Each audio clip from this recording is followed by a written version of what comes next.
Some scams don't need a stranger to send the first message. All they need is a lonely man's own certainty, and the rest builds itself. This is the story of a retired school teacher who spent 35 years learning to spot a script the moment he heard one, and how that exact confidence became the reason nobody, not even his own bank, could stop him from believing he'd finally found something real. I taught high school English and history in Ottawa for 35 years, mostly at the same school, and if you'd asked me at any point during that career whether I could spot a con, whether I could tell the difference between a student's genuine effort and a well-rehearsed excuse, I'd have told you, without much humility, that reading people was the one thing I was truly good at. I'd caught students copying essays from older siblings, students inventing elaborate family emergencies to excuse late homework, students lying so convincingly about a missed exam that I once nearly believed a grandmother had died twice in the same semester before catching the inconsistency myself. I built a reputation over those decades as the teacher who couldn't be fooled, the one other staff would send a difficult case to when they suspected something wasn't adding up, and I carried that reputation into retirement like a medal I'd earned and never planned to take off. I retired at 68 with a solid pension, a paid-off house in a quiet neighborhood near the Rideau Canal, close enough that Sheila and I used to walk it most evenings in the warmer months, and a wife, Sheila, who I lost to ovarian cancer 18 months into that retirement, far too fast for either of us to properly prepare for it. We'd been married 41 years, since I was 27 and she was 25. Two young teachers who'd met at a staff development day, neither of us particularly wanted to attend. I remember standing in our kitchen the week after the funeral, looking at a house built entirely around a partnership that no longer existed, every cupboard and shelf arranged around two people's habits rather than one, and understanding, in a way I hadn't before, that I had absolutely no idea what to do with a single unstructured day. My son Peter lived 2 hours away in Kingston with his own family, a wife and 2 teenagers of his own, calling every Sunday, dutiful and kind, always asking the same warm, ordinary questions about my week, whether I'd been sleeping all right, whether the roof had held up through the last storm, but I could hear, underneath the dutifulness, a life that was full in a way mine simply wasn't anymore, full of school pickups and hockey practices, and a marriage still very much in motion. I filled the days as best I could, volunteered at the local library twice a week, took up woodworking in the garage the way retired men are supposed to, built a birdhouse, and then another, and then lost interest somewhere around the 5th one, and still found myself, most evenings, sitting in front of a television I wasn't really watching, keenly aware of how large and quiet the house had become. I joined an online forum for widowers about a year after Sheila died, mostly at the encouragement of a former colleague, Marjorie, who'd retired from the same school and lost her own husband a few years before me, over coffee one afternoon, telling me it had genuinely helped her feel less alone during the worst stretch of her own grief, showing me on her own phone the kind of ordinary, warm exchanges that had helped her through those first difficult months. Men and women simply trading small comforts, recipe tips, book recommendations, the occasional joke about grown children who meant well but called too rarely. It was there, in a general chat thread rather than any dating site specifically, that I first exchanged messages with Evangeline, 35, from Quezon City, who'd apparently found her way into the group after connecting with someone else in it, a friend of a friend, the way these things happen online, without anyone quite tracing the original thread. She wasn't a widow herself. She said she'd joined to support a cousin going through a loss, and had stayed because the conversations about grief and starting over had moved her, had reminded her, she said, of her own mother's death a few years earlier. I want to say honestly that this detail should have struck me as odd from the very beginning. A 35-year-old woman lingering in a forum for elderly Western widowers, and it's a testament to how thoroughly I'd already begun explaining away anything inconvenient that it barely registered as strange at all. I remember thinking, if anything, that it spoke well of her, a woman with genuine empathy for people decades older than herself, the kind of quality I'd have praised in a student without hesitation. Our conversation started over a comment I'd made about missing Sheila's cooking, a small, ordinary thing, some offhand remark about her tourtière recipe I'd never quite mastered myself, and Evangeline replied with real warmth, asking what dishes I missed most, sharing her own memories of her grandmother's cooking growing up outside Manila, a particular chicken adobo recipe she said she'd make for me one day. Within a week, we'd moved to private messages. Within a month, we were video calling most evenings, though I want to be honest that the video quality on her end was always poor, always attributed to unreliable internet in her area, a detail I accepted without much scrutiny because I had no real frame of reference for internet infrastructure in the provinces, and because by then, I badly wanted every explanation she offered to be true. She told me, over those early weeks, about her life in a way that felt, at the time, completely genuine. A school teacher herself, she said, which struck an immediate chord with me, teaching primary students outside Quezon City, unmarried, having devoted her 20s to caring for an ailing mother who'd since passed, now finally, at 35, allowing herself to imagine a life of her own. She described her classroom in specific, vivid detail, 32 students, a particularly stubborn boy named Rico who refused to sit still, a wall of drawings the children had made for a school fair, a favorite worn textbook she said she'd had since her own student teaching days, details so textured and ordinary that I never once thought to wonder whether they were invented. I remember thinking, with real tenderness, that we'd both spent our lives in service to others, her to her mother and her students, me to Sheila and my own classroom, and that there was something almost poetic about two such similar people finding each other across such an unlikely distance. I told Peter about her during one of our Sunday calls, carefully, and he was quiet for a moment before saying, gently, "Dad, have you two ever actually met, in person?" I told him we were working up to it, that these things take time, that I wasn't rushing into anything foolish. I believed that completely as I said it. The financial requests began small, the way I understand now they almost always do, though at the time each one felt entirely disconnected from the ones before it, isolated, reasonable, easily explained. Evangeline's laptop broke, and she needed it for her lesson planning. $300 I sent without a second thought, wiring it the same afternoon she mentioned it, glad to be useful to someone in such a small, concrete way. Her mother's old medical bills, still outstanding from before she'd passed, resurfaced when a clinic threatened legal action, $800 more, accompanied by a scanned document with official-looking letterhead that I studied for perhaps 10 seconds before deciding it looked legitimate enough. A leak in her family's roof during typhoon season, another $600, with photos of water stains on a ceiling that could, I understand now, have belonged to literally any house in the country. Each request came wrapped in real, specific detail. A photo of a cracked laptop screen, a scanned copy of what looked like a genuine medical invoice, complete with a clinic letterhead and a doctor's signature I had absolutely no way of verifying. And each time I sent the money, she thanked me with an emotional warmth that felt, in the moment, like exactly the kind of gratitude a genuinely struggling, genuinely grateful person would show. Video messages where her voice caught, where she'd wipe at her eyes and apologize for crying, telling me no one had ever taken care of her the way I was starting to. The idea of her actually coming to Canada surfaced around month 5, framed initially not as my suggestion, but as something we arrived at together,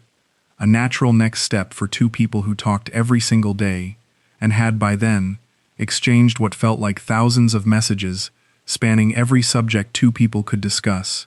our respective childhoods, our views on faith, what we each wanted the remaining decades of our lives to look like. She said she wanted to visit first, to properly meet before anything more permanent, and I remember feeling almost giddy at the prospect,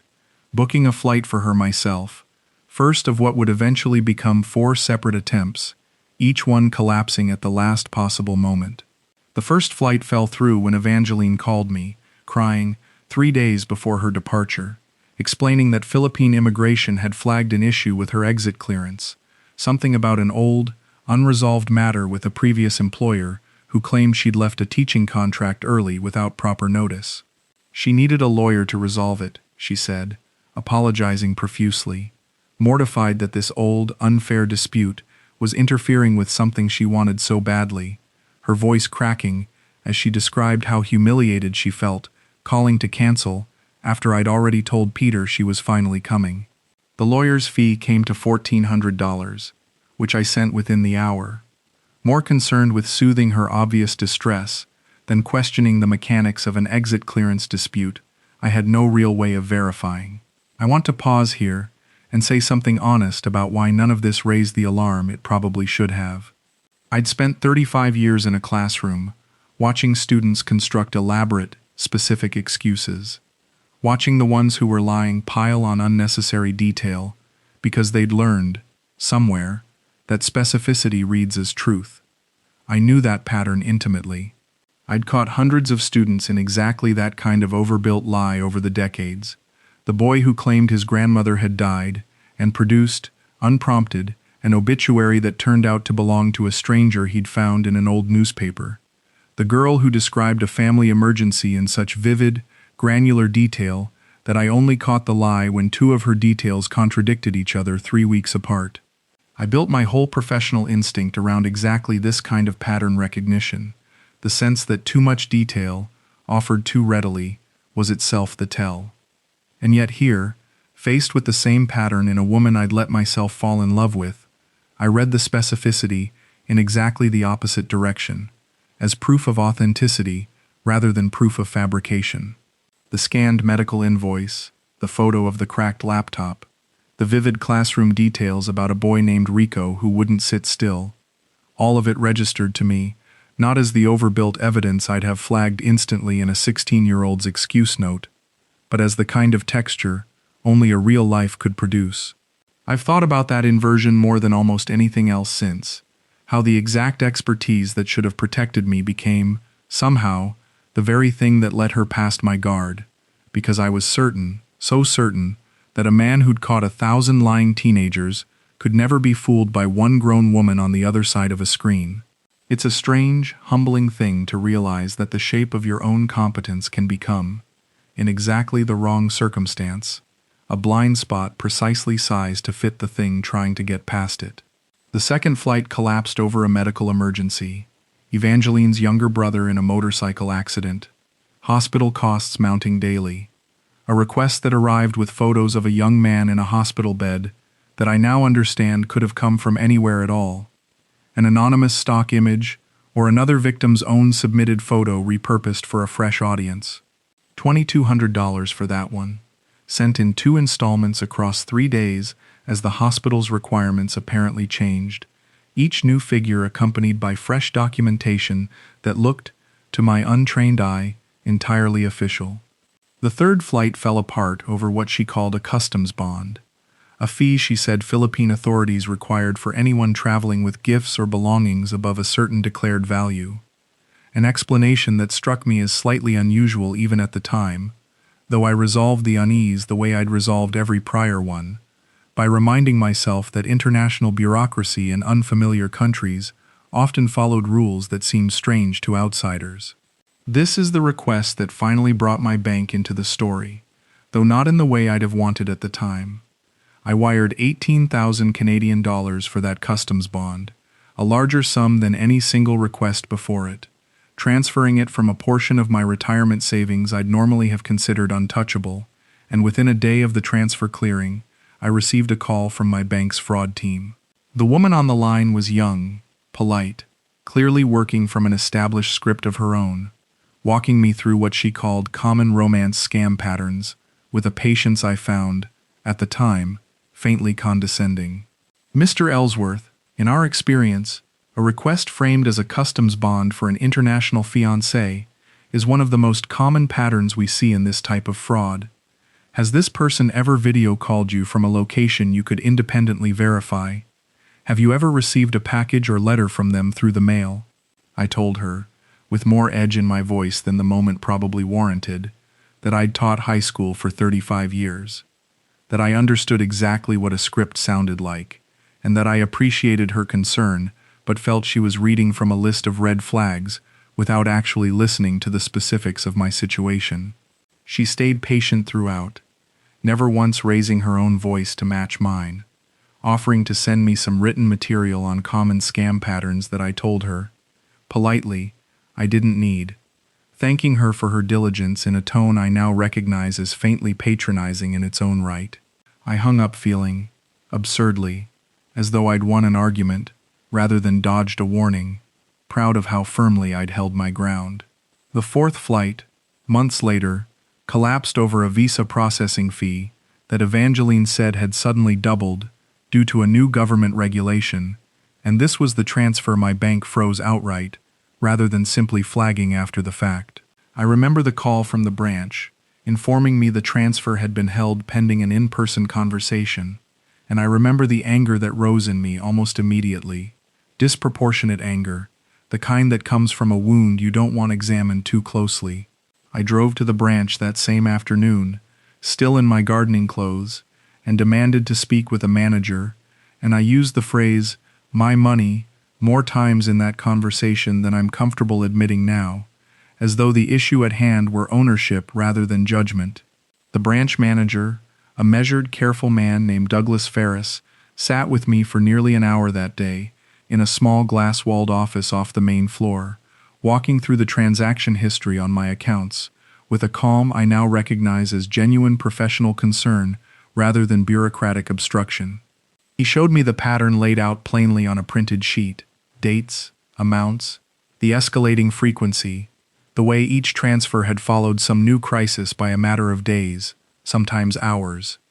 "Mr. Ellsworth, I'm not questioning your judgment about your relationship. I'm questioning a pattern I've seen dozens of times before, and it never once turned out to be anything other than what it looked like." He said it gently, without any hint of condescension, and I remember, even in the moment, noting how carefully he'd chosen his words, the way a good teacher chooses words for a student who's about to be defensive regardless of how the correction is delivered, and resenting him for it anyway. I told him, with what I genuinely believed at the time was calm, reasoned conviction, that every situation was different, that Evangeline's circumstances were specific and verifiable in ways his generic pattern couldn't account for, that I understood the statistics, but statistics weren't destiny, that 35 years of reading people had to count for something even against a spreadsheet full of other people's misfortunes. He asked, gently, whether I'd be willing to simply pause, take a week, think it over before releasing the transfer, and offered to have his team run a basic verification on the visa office Evangeline claimed to have contacted. I told him I would think about it. I released the transfer myself online less than 3 hours after leaving his office, from my own kitchen table, before Douglas had even finished whatever paperwork our conversation had generated. The bank required a signature on a fraud risk acknowledgement before processing that particular transfer, a document plainly stating that I understood the funds might be going to a fraudulent recipient and that the institution had explicitly warned me against proceeding, printed on the bank's standard letterhead with a place for my signature at the bottom and a witness line beside it, that the teller herself, a young woman who couldn't have been much older than my own grandchildren, filled in with visible discomfort. I remember her hesitating before sliding the paper across the counter, glancing toward Douglas's office, as though hoping he might appear and handle this particular transaction himself.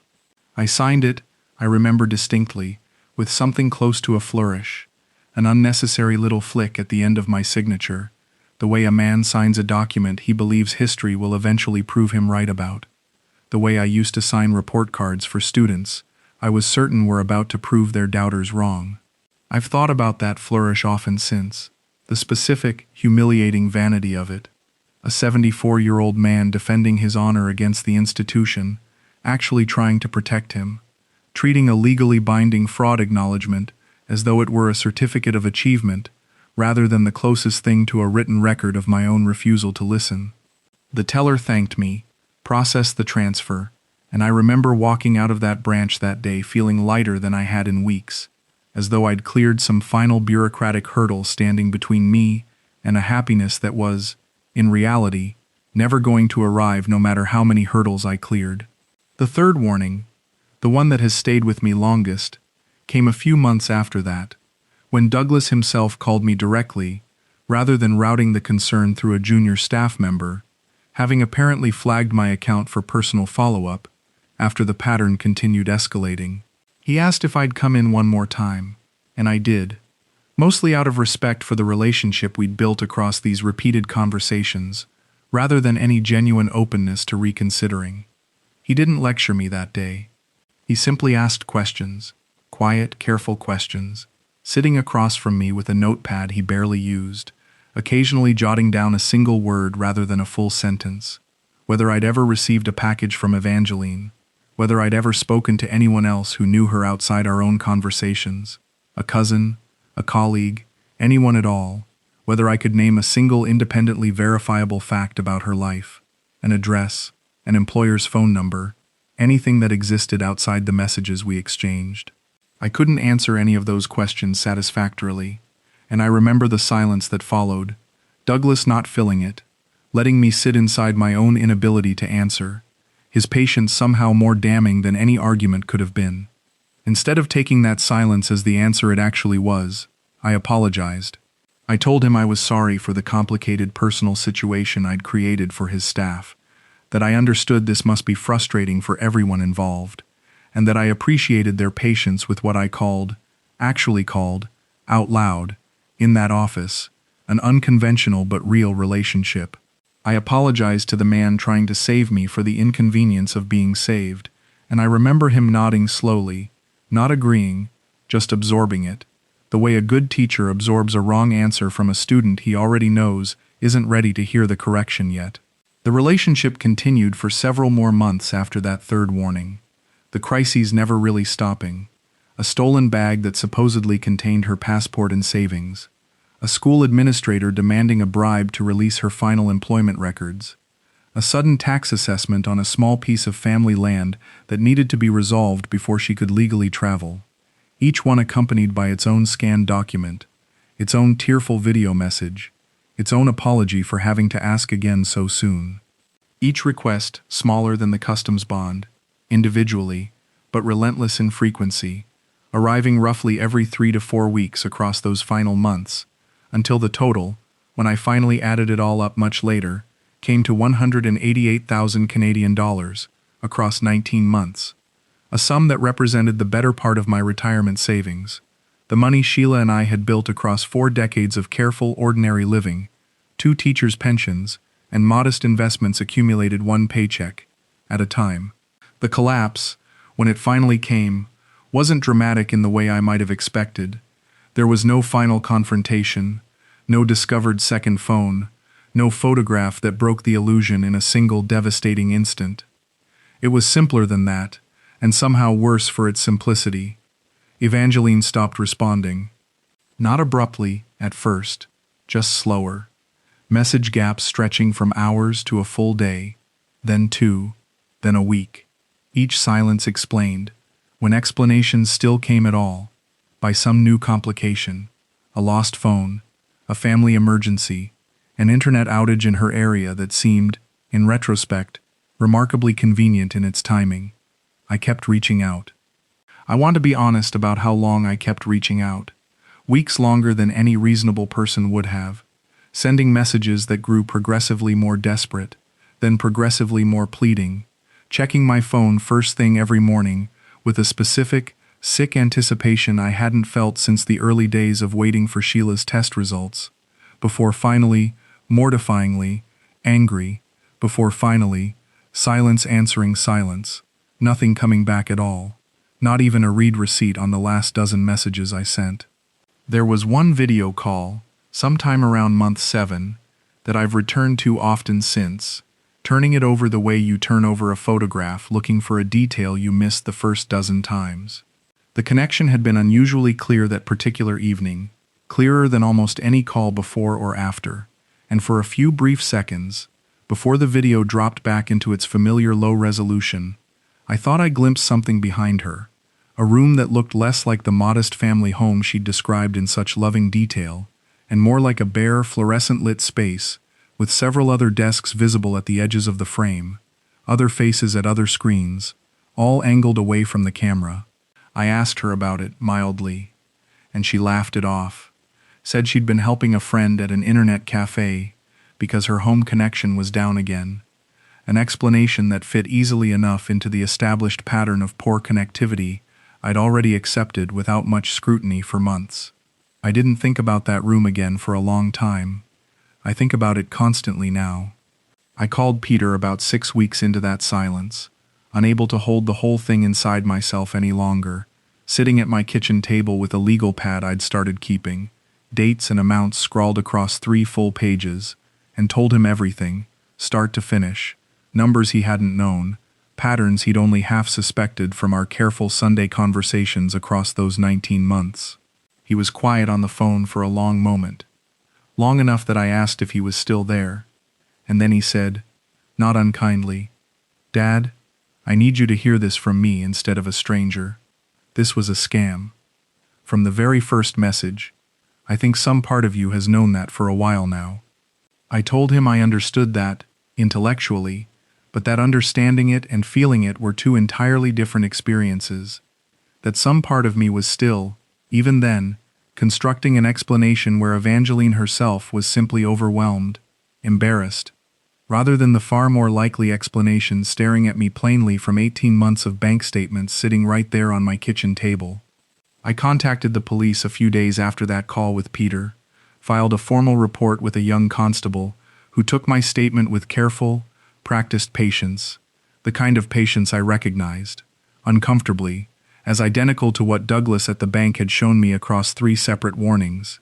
The same tone people use with someone who's already suffering enough without being made to feel foolish on top of it. The constable told me, gently, what I already understood by then, that recovery in cases like this was rare, that the money had almost certainly moved through channels designed specifically to be untraceable, layered through accounts and intermediaries, faster than any single jurisdiction could reasonably track, sometimes moving through 3 or 4 countries within a matter of hours, according to what little the department had been able to piece together from similar cases,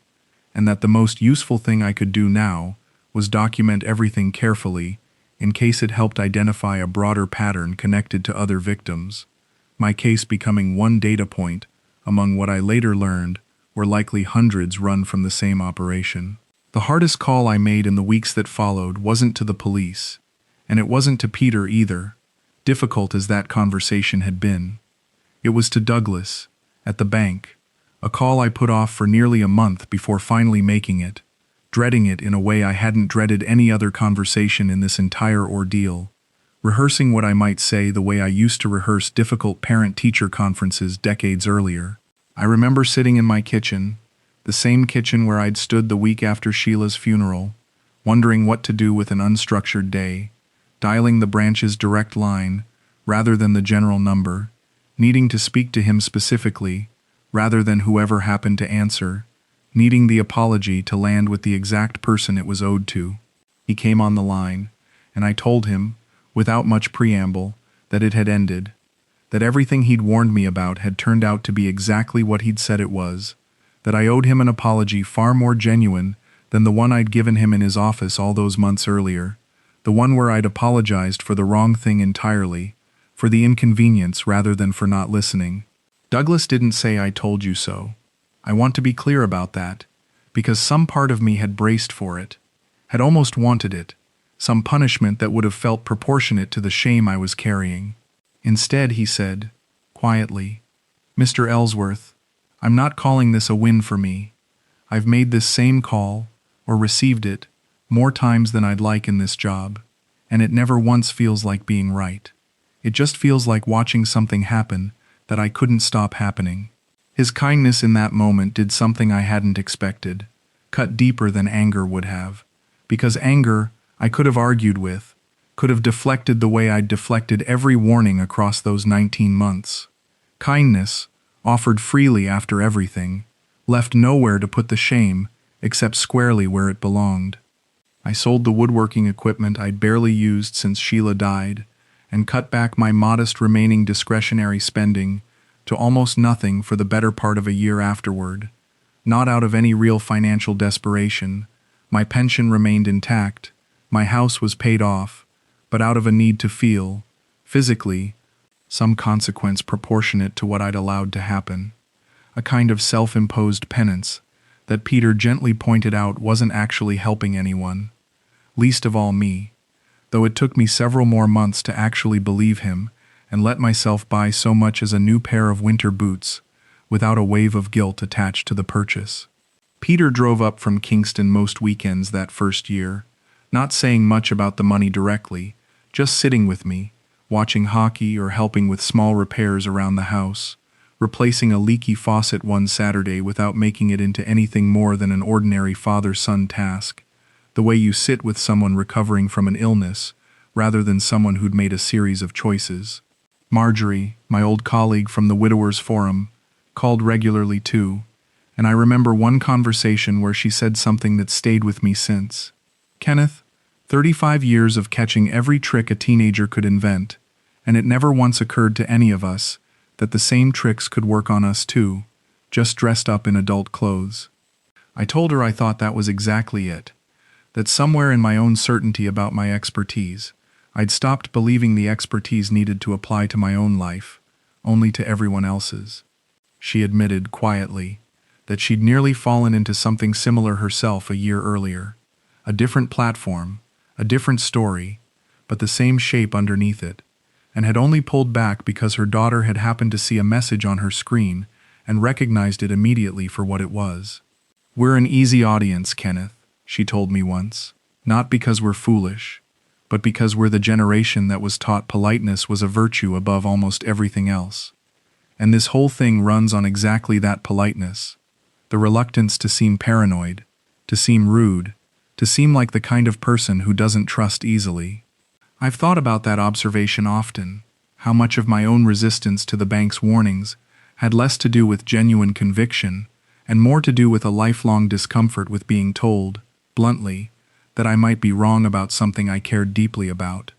I don't fully understand, even now, who Evangeline actually was behind those 19 months of messages, whether there was one woman running the entire operation or several people sharing a single profile and a single carefully maintained persona, whether any single word of what she told me about her mother, her students, her grief, was rooted in any actual truth at all. I've made a kind of peace with never fully knowing that, though it took longer than I'd like to admit. What I've come to understand more clearly, sitting with this for the better part of 2 years now, is that the fraud itself, sophisticated as it clearly was, required something from me that no amount of institutional protection could have supplied on its own. It required my own certainty, my own genuine, hard-earned confidence in my ability to read people, turned inside out and pointed at exactly the wrong target. I've started volunteering, over the past year, with a small community group here in Ottawa that runs informal talks for seniors about online fraud, meeting in the basement of a United Church a few blocks from my house, folding chairs arranged in a loose circle, coffee in styrofoam cups that always seems to go cold before anyone finishes a first sip.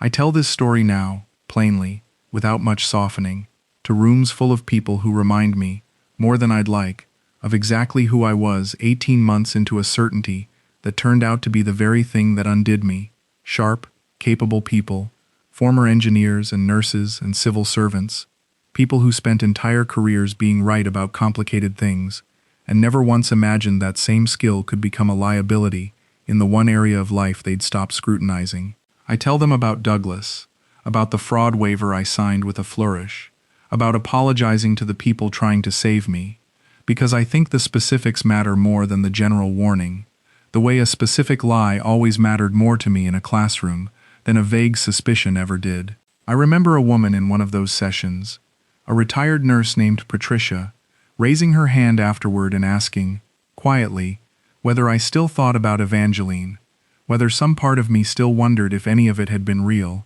her own voice carrying the particular hesitation of someone asking a question she suspected she already knew the painful answer to. I told her the honest answer, that I did, more often than I'd like to admit, and that the not knowing was its own particular kind of unfinished grief, separate from the money, separate from the embarrassment,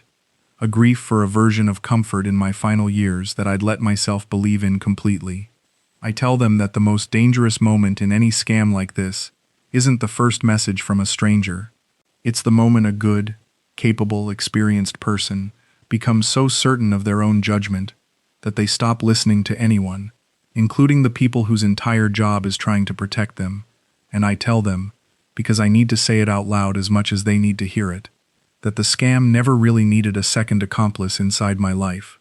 It only ever needed the one I already was. I still keep that legal pad from the weeks after the silence started, the one with 3 pages of dates and amounts scrawled across it in my own increasingly unsteady handwriting, tucked into a drawer in the same kitchen where I made that final call to Douglas. I take it out sometimes, not often, maybe once every few months, usually late in the evening when the house is at its quietest, and I read through it slowly, the way I used to read through a stack of student essays, looking for the same mistake repeated across different names, trying to understand, one more time, exactly where the pattern first should have been obvious to a man who'd spent his whole career being paid to notice patterns. I haven't fully forgiven myself for missing it. I'm not sure that kind of forgiveness is really the point anymore. What I've settled for instead is something closer to vigilance, a permanent, quiet awareness that expertise in one room of your life guarantees nothing at all about another, and that the people trying hardest to warn you are sometimes the very people you'll fight the hardest to prove wrong.